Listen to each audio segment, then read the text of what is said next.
Anies adalah korban dari kelicikan. Mahkamah Konstitusi adalah pelaku kelicikan. Kenapa enggak? Ya, Mahkamah Keluarga.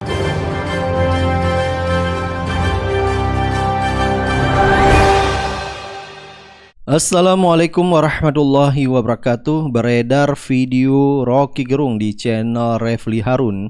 Rocky Gerung menyebut Anies korban politik kelicikan Mahkamah Konstitusi. Jadi menurut Rocky Gerung, banyak jalan ditutup untuk Anies Baswedan yang di dalamnya ada cara-cara taktis ya. Jadi menurut Rocky Gerung ada upaya-upaya yang di dalamnya adalah ada cara-cara taktis untuk menghalangi Anies Baswedan. Baik, untuk lebih jelas langsung saja kita simak videonya. Pragmatisme politik sana sini urusan taktik. Bila tidak ingin dikritik, jangan berpolitik dengan cara-cara licik.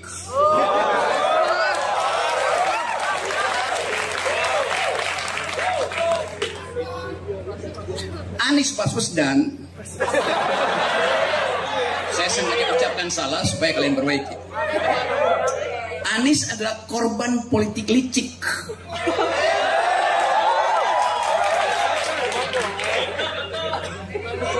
Banyak penghalang ditaruh. Kameramen bingung. Iya. Jalannya ditutup. Dia kasih itu soalnya. Tapi yang ditutup di bumi bisa dibuka di langit. Mantap. Dibuka di langit maksudnya dibuka oleh kekuatan teknologi yang namanya cloud. Karena itu percakapan di cloud tentang Anies lebih banyak daripada percakapan di koran-koran yang dikuasai negara. Jadi kita selalu tahu bahwa setiap upaya untuk menghalangi hak demokrasi, di dalamnya ada cara-cara taktis. Anies adalah korban dari kelicikan. Mahkamah Konstitusi adalah pelaku kelicikan. Kenapa enggak? Ya, Mahkamah Keluarga. Bahkan saya mau sebut bukan Mahkamah Keluarga, keluarga.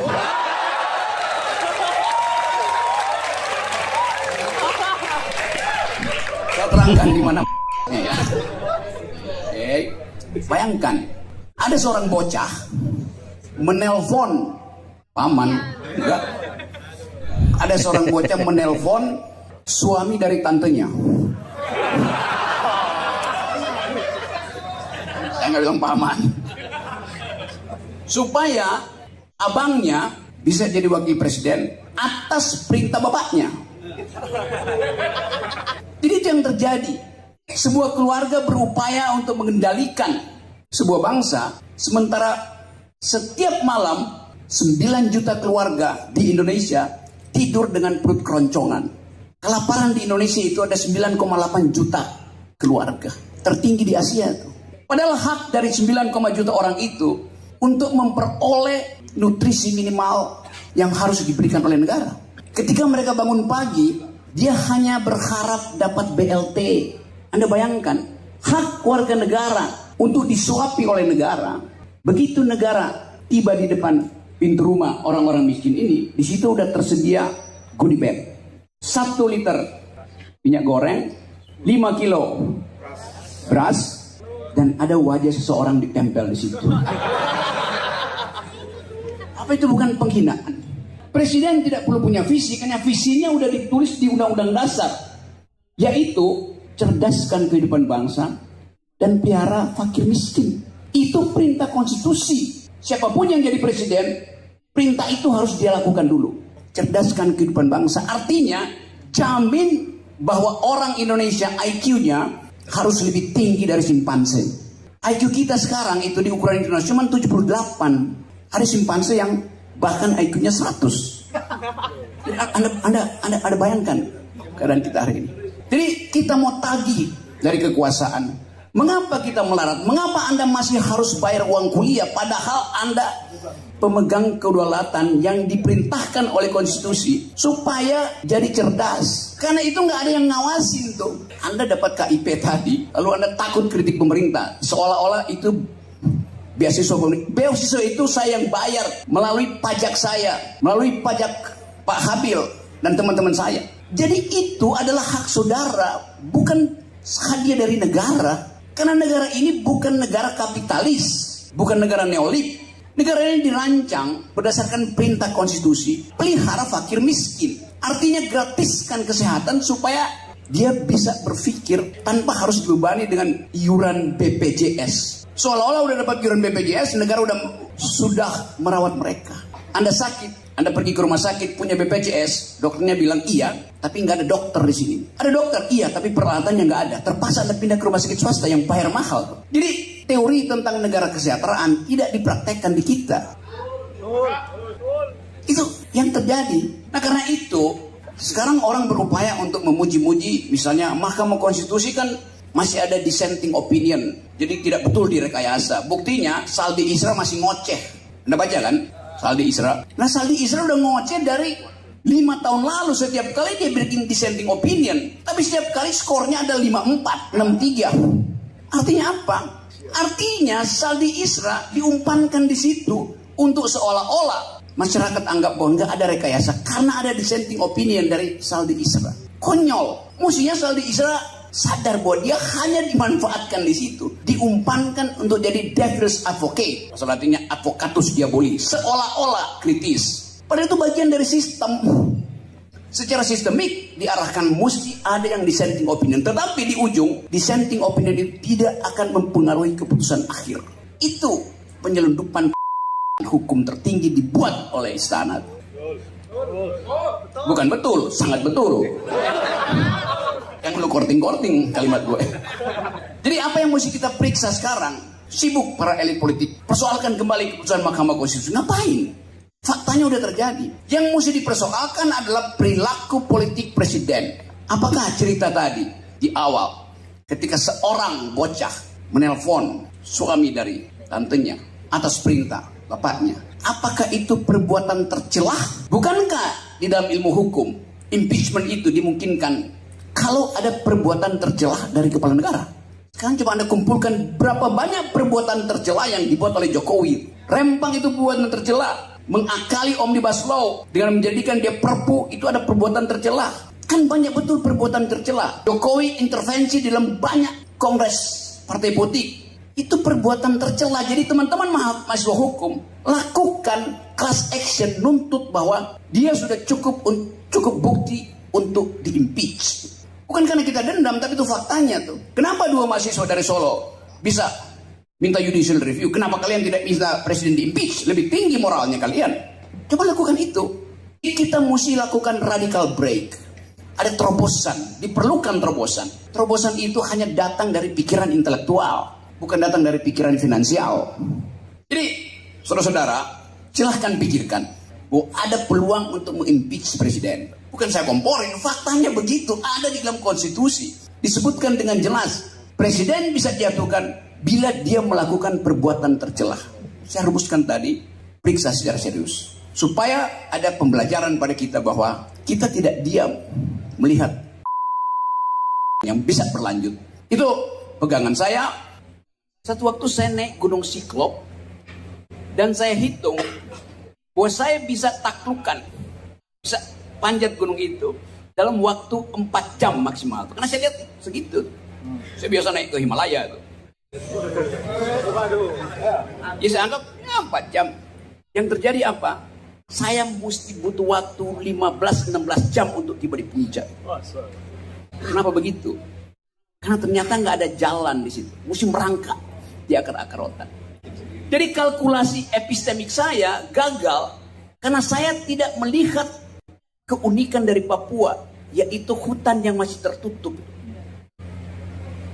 16 jam baru nyampe. Udah nggak ada makanan. Di atas Papua, di atas Gunung Siklop itu, saya menemukan sesuatu yang unik. Itu 2 hari lagi, itu malam Natal di Papua. Lalu teman-teman anak muda Papua ajak saya untuk beribadah di gunung itu. Yang datang adalah Kristen, ada Muslim. Doa Natal itu dibacakan oleh seorang Muslim perempuan dari Jawa. Jadi Anda bayangkan pengetahuan saya itu mendasar tentang Bapak. Ada toleransi di situ. Dan itu menunjukkan bahwa ada kesepakatan untuk menganggap bahwa kehidupan kita harus dirawat dengan saling menghormati keyakinan. Poin. Sekarang Papua jadi hotspot internasional. Karena sangat mungkin Indonesia mengalami instabilitas dimulai dari Papua. Kenapa? Karena Papua itu ada di dalam kondisi hak asasi manusia yang parah, makin lama makin parah. Anda bayangkan kalau terjadi krisis politik di kawasan Pasifik, Papua akan jadi tempat pertama intelijen militer Amerika beroperasi, karena di situ ada tambang emas mereka, ada Freeport. Itu yang menerangkan mengapa Amerika bisa memaksa Port Moresby, Papua Nugini, sehingga sekarang pelabuhan udara dan pelabuhan laut Papua Nugini boleh didarati oleh pesawat-pesawat Amerika yang hanya butuh kira-kira 1 jam untuk ke Papua. Jadi Anda bayangkan kalau terjadi krisis politik dan Indonesia diminta untuk menentukan sikap, proksi Amerika atau proksi Cina. Kalau kita bilang nggak menjawab pun itu dianggap, bagi Amerika kalau ada pertanyaan itu Indonesia nggak menjawab, artinya Indonesia proksi Cina. Maka dimulailah kasak-kusuk diplomasi di Papua misalnya. Eskalasi pelanggaran HAM dinaikkan, maka ada alasan Amerika untuk mengatakan perlu intervensi humanitarian di Papua yang sekarang terus-menerus jadi sinyal internasional tentang pelanggaran HAM. Apa artinya intervensi? Intervensi, humanitarian intervention. Ini ada anak-anak HI. Artinya ada hak Amerika untuk mengatakan bahwa demi kemanusiaan tidak boleh ada yang menghalangi bantuan internasional masuk ke Papua. Sekarang pemerintah Indonesia menghalangi, bahkan wartawan bisa lapor di situ. Kalau itu terjadi dan Amerika bilang, oke, kita terapkan no-fly zone di atas Papua, gak boleh ada satu pesawat mendarat di situ. Mendarat ditembak. Jadi Papua itu adalah hotspot. Papua itu adalah bara yang tiba-tiba bisa meledak menjadi persoalan karena kegagalan Jakarta untuk membaca apa yang terjadi di Papua. Anak-anak Papua itu lebih cepat mengetahui apa yang terjadi karena mereka langsung dapat informasi dari hutan. Informasi itu dikirim lewat handphone, jadi paper di New York, jadi paper di London.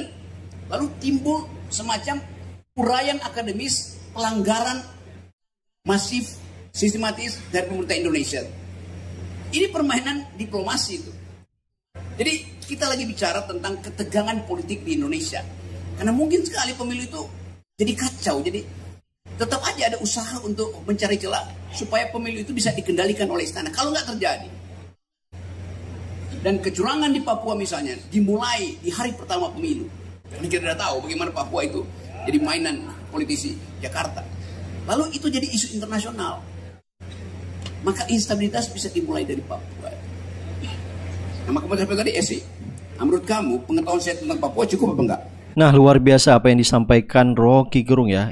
Video ini adalah video waktu 2023 akhirnya diputar kembali di channel Refli Harun ya. Waktu itu Rocky Gerung mengomentari putusan MK nomor 90 yang meloloskan Gibran menjadi cawapres Prabowo, dan juga Rocky Gerung mengomentari yaitu dissenting opinion yaitu dari Saldi Isra. Dan pada akhirnya pun setelah selesai Pilpres dan sengketa pemilu terjadi di MK, lagi-lagi terjadi dissenting opinion 3 hakim MK, salah satunya Saldi Isra.